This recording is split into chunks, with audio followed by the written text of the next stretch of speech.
Welcome back to Sportsmanlike Conduct Podcast. I'm your host, Cassius Clay. We are back in the studios of Industry City, Brooklyn, New York. Brooklyn. Yo, Ponix, what's up, brother? It's good. Martin Luther King Day. Yeah, man. How you feel, man? I feel good. Good? Yeah. Brother O, Yeah, I'm here, man. what's up? Rudeness. Let's get it. Don't forget to like, share, subscribe. Smash the button one time. Scene? No. Scene? No scene. No scene for 24. Killer scene. No scene. Big Chris, Yes. how your Knicks doing, man? Not good. We just gave it back. Went final 98-94. We lost. Oh, come on, Now man. you know how we feel. Bro, they were just winning 2 minutes ago. Yeah, I don't know how you feel because we were winning at one point. Damn, son. Yo, Chris, man, you a comedian today or something, man? We just started the fucking show, man. Dirk Dash, what's up, bro? Big Joe. Motherfucking Cat Williams today, man. Trinity, Got back-to-back happening? holidays. we got OKK, Nigeria. What's good, brother? Niger in the house. I'm sorry? Niger in the house. Okay. John. Okay. All right. No doubt. How you didn't understand that, man? Nah, Word, it's what's wrong with you? hey, man, my mind's somewhere else, you know? Yo, Martin Luther King. I want to tell you our story, what Martin Luther King Day means to me, right? Growing up, that day, my father would make us do Black History reports. Book reports, bro. On a day off of school. But as I'm older now, I get it. When I was younger, I didn't get it. I thought it was silly. Thought it was nonsense. But shout out my pops for always trying to educate me on Black history and Martin Luther King Day. That's what it means to me. So I want to ask everybody before I go around the room, what Martin Luther King Day means to you. Start with you, Chris. Oh, man. What Martin Luther King Day means to me. I guess right now it still represents that we still got a ways to go because I had a conversation with my kids this morning. As I was getting ready throughout the course of this morning, I put on an MLK speech. My first encounter with my youngest son, he asked me, "Why are you listening to this guy?" And I was like, "What do you mean?" He's like, "You're just listening to him." I said, "Well, it's a speech. That's what I'm supposed to do." And he was like, "All right." And he just kind of walked away. So I'm like, "You know this is MLK, right?" He's like, "Yeah." So that shows me that in school, they're not putting forth any effort to like kind of introduce them to what the real meaning of these guys. My daughter, she said I had it on too loud, asked me to put headphones on. Wow. And I bet you put on headphones. Yeah, of course. Then my oldest son, who I thought would have a little bit more, compassion about it, and he basically said, "Nah, I'm not into that." I said, "Not into that." I said, "I have failed my kids. I have failed them bad." I hear you. No, it's a problem. It's the gap is getting wider. You know what I'm saying? Yeah, well, according to him, because me and him actually got into a more in-depth conversation, and he seems to think that it's not as bad as it was back in the days. And I tried to explain to him. I said, "Yeah, it's not as bad as my parents' generation was worse than mine." I said, and mine, of course, was probably worse than yours. But I said, but we still got a long way to go before we get anywhere close to equality. So with that being said, I just know I got more work to do, a lot of work to do. No doubt. You know? Yeah. You failed as a dad, man. I did. I failed not as a dad, as a black man. And you're a black around for dad. your kids, man. As a black dad. Hey, that's understandable though. Yeah. This is a different generation, you know? I mean, but in some states, right, they pulling that information. They're taking it off the library. Absolutely. Florida, Yeah. number one. They're getting rid of those books. Yeah. You know what I'm saying? Right. It's getting. So you, as a parent, are gonna have to feed your kid that information. Absolutely. No one else is gonna do. Who these people are. Yeah, that's cool. And he's like if you don't know him, then I don't even know if you don't know Exactly. 'Cause anybody. That's all they Anybody introduce you to in school. That's the very bare minimum that they give you is MLK, Harriet Tubman, and Rosa Parks. and Frederick Douglass. Yeah, Rosa and a little Parks. Rosa Parks too. She started that whole civil rights thing, allegedly. Yeah. Yeah, Was the beginning of it. But, there was people talking about it way before the bus incidents. Yeah, But but Right. every story needs a face though. So Yeah. Yeah. Book report is crazy though. I'm not gonna lie. Yeah. Yo, man, shout out to Chico. Shout out to Chico. He did not play around, man. He'll give you the book, say when I come home or whenever later, I need you to hand me the book report. He graded worse than my teachers, so if there was he'll ask you a word random. What word is this? What does it mean? And if you didn't know, then you just making up words then, bro. Like, where'd you get this word from? It wasn't any internet either to pull words. Yeah, but in the long run, I get it. Yeah. Thank you, Dad. Peace. Absolutely. Rudeness. Yeah. So Okay. I got so many emotions about MLK only because like I sort of like history and for the most part I try to be Black conscious.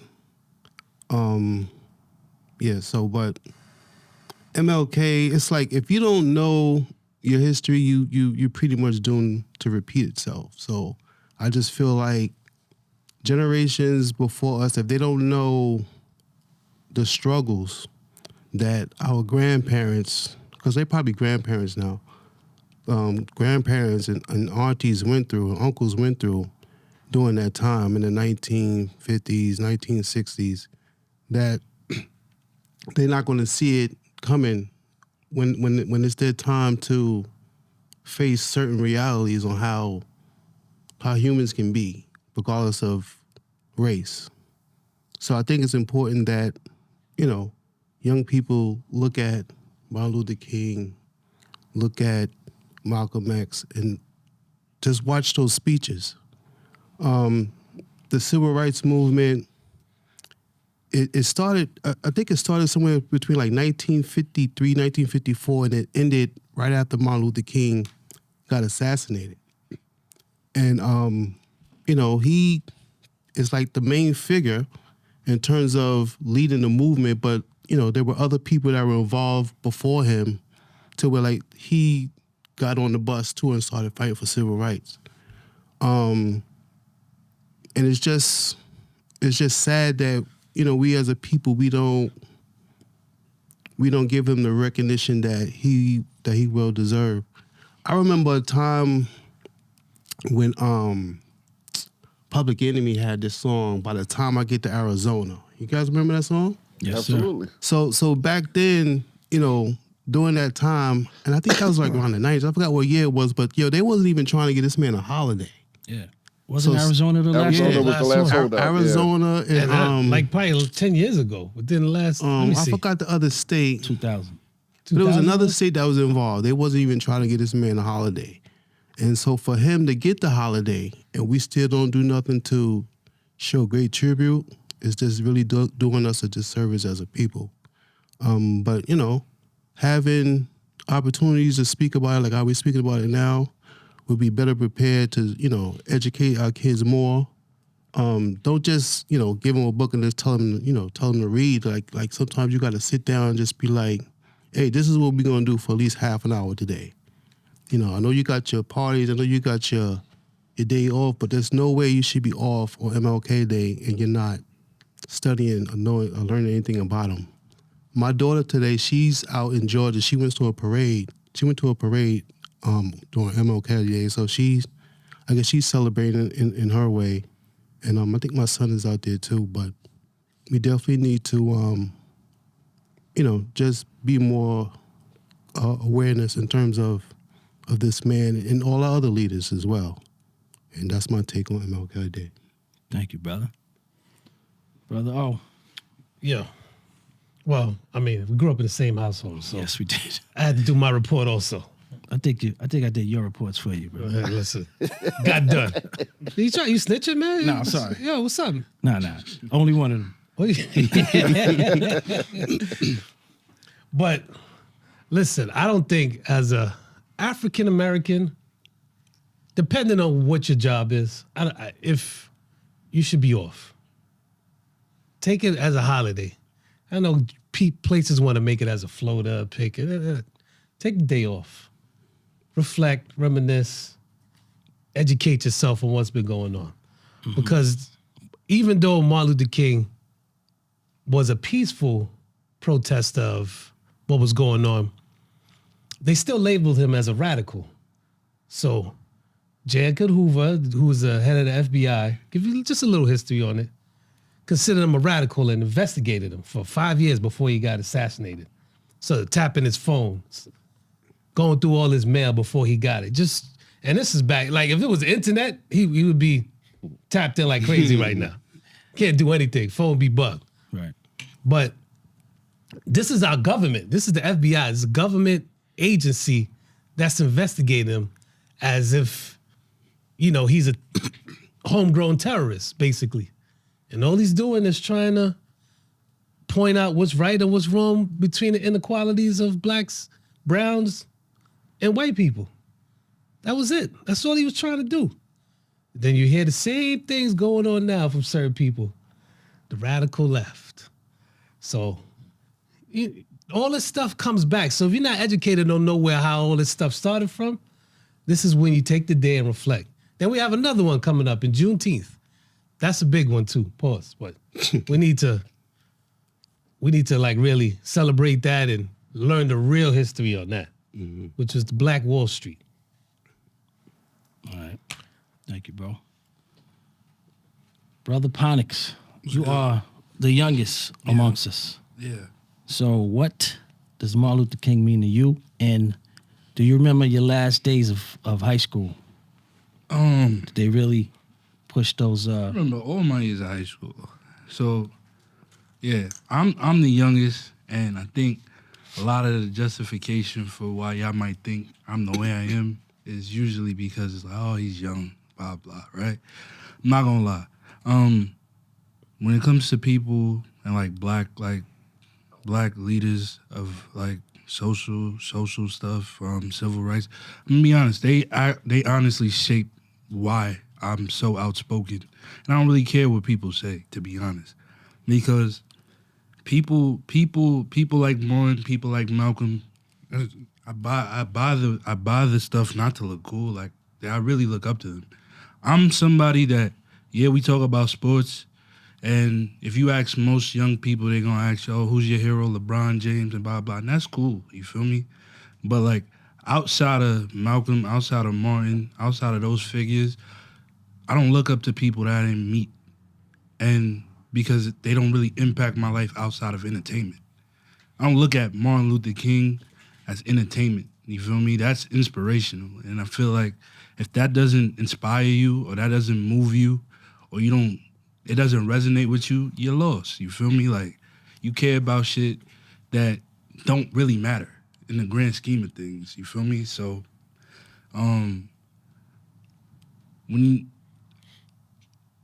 even growing up in certain neighborhoods, like, I'm from Brooklyn, I'm from Queens, we've all visited the projects. You can look up, everybody wants to be a certain way. Rappers want to be basketball players want to be rappers, but nobody want to do anything like really impactful to help us. So when you're in a situation where there's no real prize, like, outside of equality, if that's really what you want, I don't see how you don't look at that person as a hero. And like, I don't wait for the day to celebrate him. Like, last week, my hoodie had Martin Luther King on it. You feel me? So like, I take pride in being black in America every day, because it's not an easy life, but it's not something that I regret. It's not something I regret, because with people like that, it's empowering. You know what I mean? Like, but it also showed me that as long you could be the biggest, you can be the fastest, you can do all these things that's so great. But the one thing that America's gonna fear is a black person with a brain. Well said. And that is their fear, because and this is what my father always said too, right? He says, if you don't learn how to read, you're doing America a favor, right? And he always forced reading on me. Yo, Cleon, you gotta read. Read this book. Still to this day. Still to this day. Now, admittedly, I never read as much as he wanted me to read, but all I know is that he instilled in me, even though even though I didn't read on my own, when he forced me to read, it still sunk in, right? So he's telling me to do book reports, and I'm finding it like, yo, this is tedious. This is like, why this man telling me to do this? But it's still there, bro. He planted it in me. I'm like, oh, okay. And that led to other things, right? So then I went to college. I minored in African American studies. That's all on my own. Well, I thought it was on my own, but he kind of pushed that on me. You know what I'm saying? Like subconsciously. But like I'm gonna read something somebody sent me today, and he's the union. He's one of the heads of the union that I work for, right? So he says, today we celebrate Dr. Martin Luther King Jr. and all he stood for. Happy MLK Day. He says, history is a great teacher. Now everyone knows that the labor movement did not diminish the strength of the nation, but enlarged it. By raising the living standards of millions, labor miraculously created a market for industry and lifted the whole nation to undreamed levels of production. Those who attack labor forget these simple truths, but history remembers them. Martin Luther King Jr. And this is from one of the heads of the union that I work for. So the impact that Martin Luther King had goes way beyond just black and white and social injustice. This goes even the labor movement that he had. People mimic that in all facets of life. Every job, the protest, what do you call it? When you go on strike, Strikes. like all that stuff, Martin Luther King kind of set a precedent for that. But Brother Joe, we had a off-air conversation, and I know you wanted to have some things to say about Martin Luther King. I mean, I think a lot of what I'm about to say echoes things that Chris has said, Rudy has said, O has said, Ponik has said, you have said, and this man, Dr. King Jr., he was the catalyst for unity amongst our people. He had a sense of awareness at the time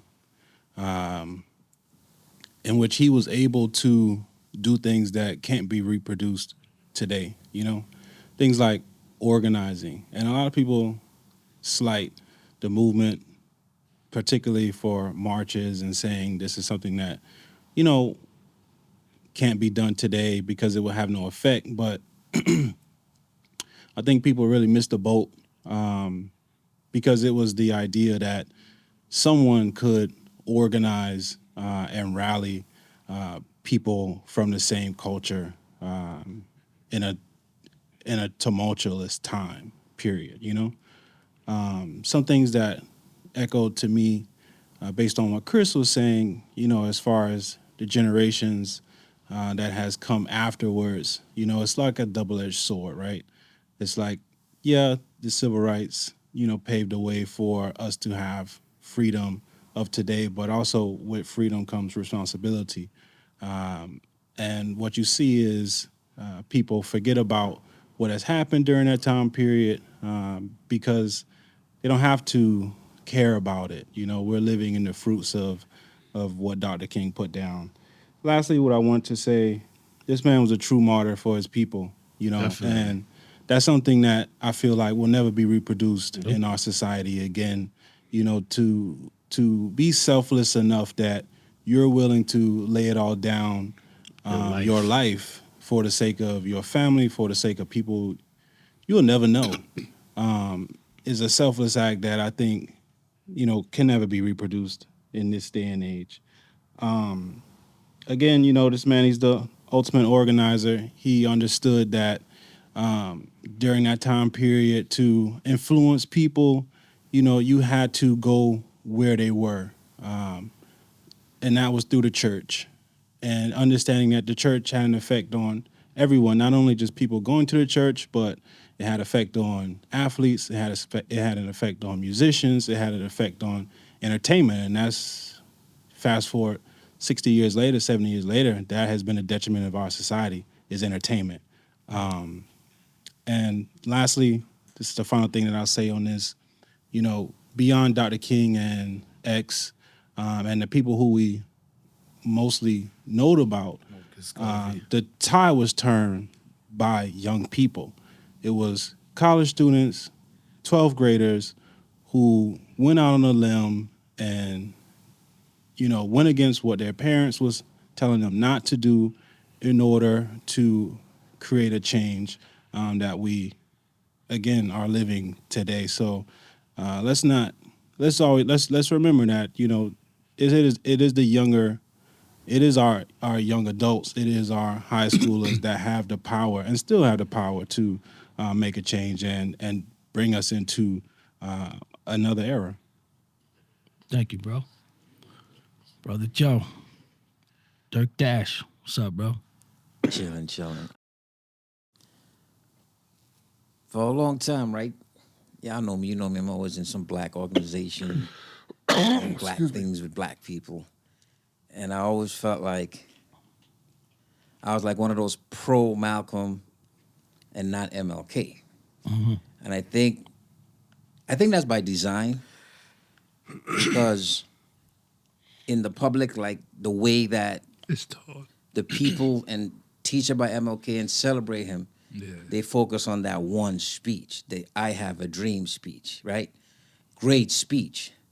It wasn't until much later on when I started getting information and seeing more stuff and his later speeches, right? When he met with Malcolm, right?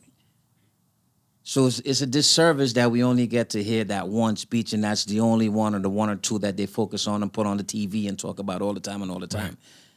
Because MLK, he started flipping, right? He was changing a little bit towards, before he got assassinated, because he started figuring out some things that maybe he didn't figure out before, maybe he didn't, He was naive too. exactly. And I think those speeches are a lot more important in these days, especially speaking on what Chris saying, like the disconnect with the children, because they just pushing this like one kind of I have a dream message. And, let's be real.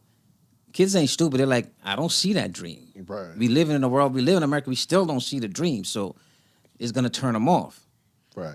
But if you give them the more later, Malcolm, when he's talking about the Poor People's Campaign, he even said, I'm afraid I've led my people into a burning building. Like when he started reflecting on not the fact that he messed up, but the fact that maybe he needs to make a little bit of a change when he figured out the game. Yes, I was like, wow, I didn't for years. I wasn't born here, but I've been hearing the same thing since I've been here. Right. So when I started hearing the other things and seeing that, he was changing his mind, and he was, he met with Malcolm. So I was like, I think if kids know about that, Martin, they may be a little bit more inspired, because it's like, at least, because he's a man. Right. He did something one way for a while.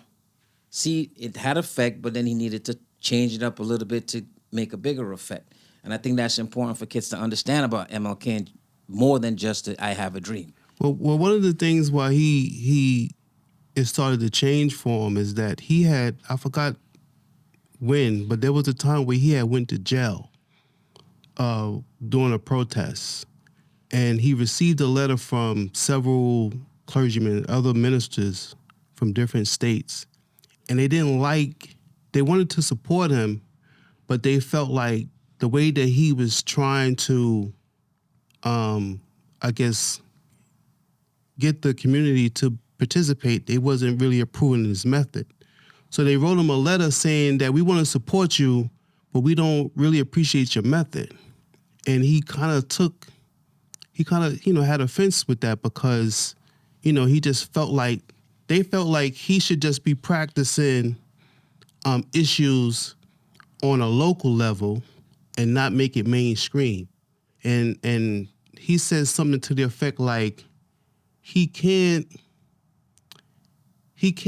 just focus on what's going on in Birmingham, Alabama, when Atlanta, Georgia is catching hell. Like it's,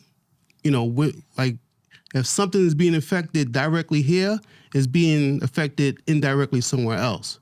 So his whole thing was like, he didn't like the fact that they took that tone, and and of course, he started opposing the war that was going on in Vietnam.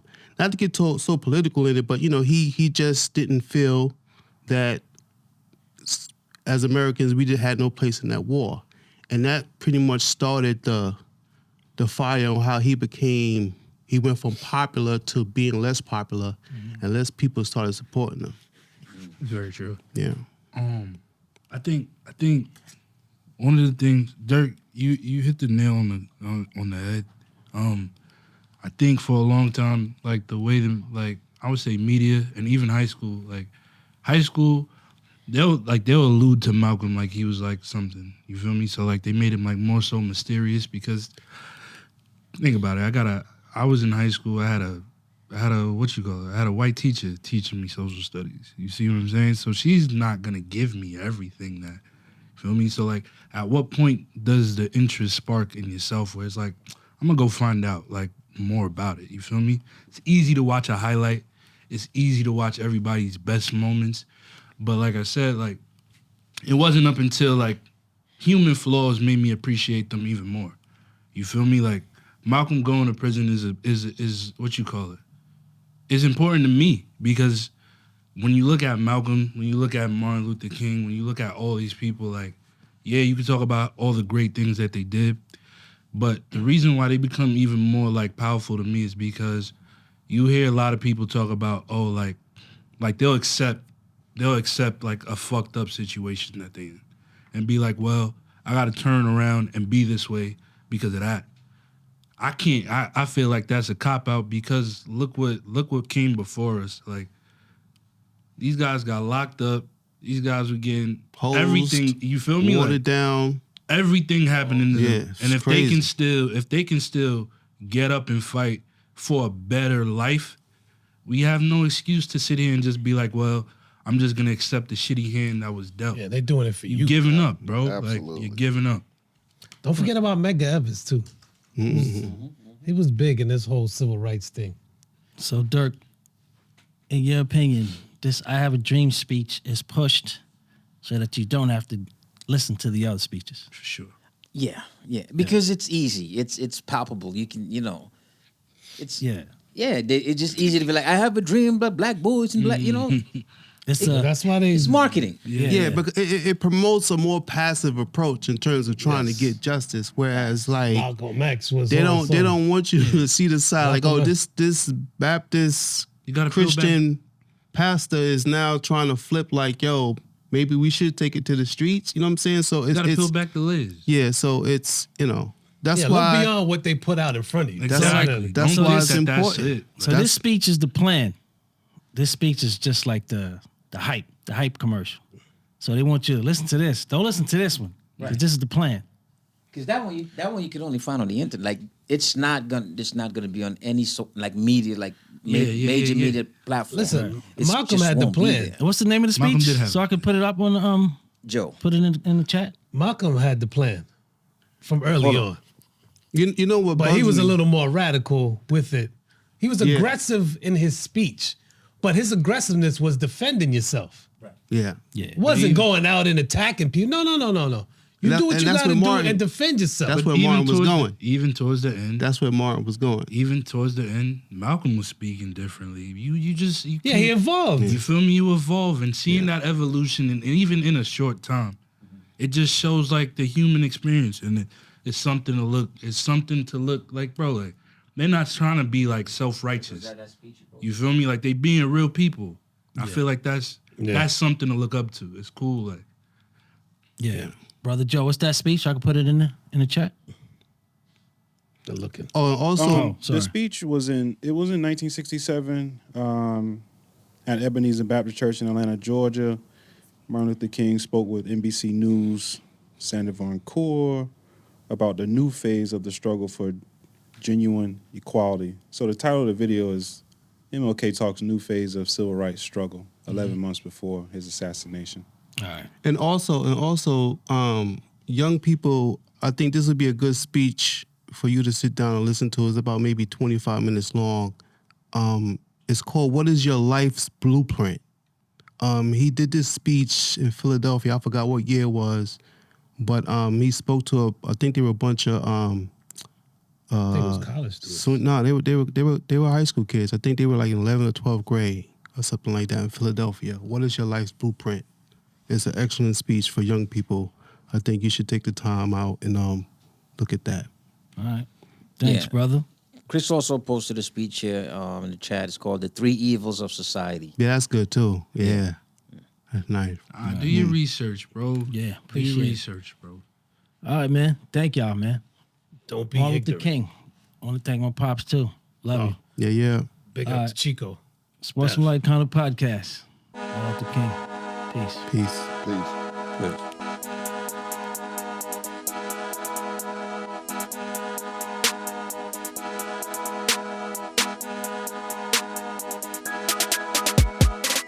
Sportsmanlike conduct